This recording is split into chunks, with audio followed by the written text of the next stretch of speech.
Hello friends, இந்த வீடியோவில் Vaigai river பற்றி பார்க்கலாம்.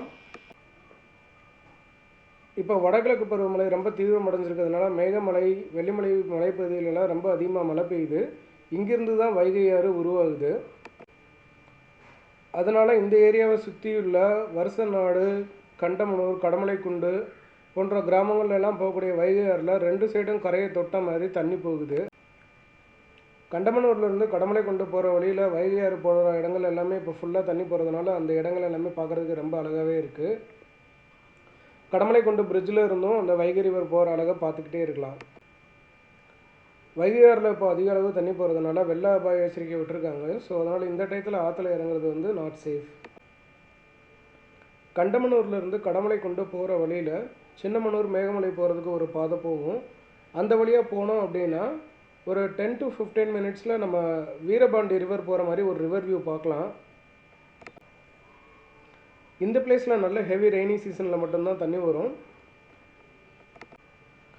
தேனியில் முல்லைப்பெரியார் ரிவரை நம்ம நிறைய டிஃப்ரெண்ட் பிளேசஸில் பார்க்கலாம். வீரபாண்டி, உத்தமபாளையம், எலப்பட்டி, இங்கே எல்லாமே நம்ம அந்த முல்லைப்பெரியாரோட ரிவர் வியூ பார்க்கலாம். கண்டமனூர்லேருந்து சின்னமனூர் போகிற வழியில் உள்ள இந்த ரிவர் வியூவில் நம்ம மவுண்டைன் பேக்ட்ராப்போட இந்த ரிவர் வியூ பார்க்கலாம்.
இந்த வீடியோ பிடிச்சிருந்தால் லைக் பண்ணுங்கள், உங்கள் கமெண்ட் ஷேர் பண்ணுங்கள். இது போன்ற ட்ராவல் வீடியோஸ் பார்க்குறதுக்கு சேனல் சப்ஸ்கிரைப் பண்ணுங்கள்.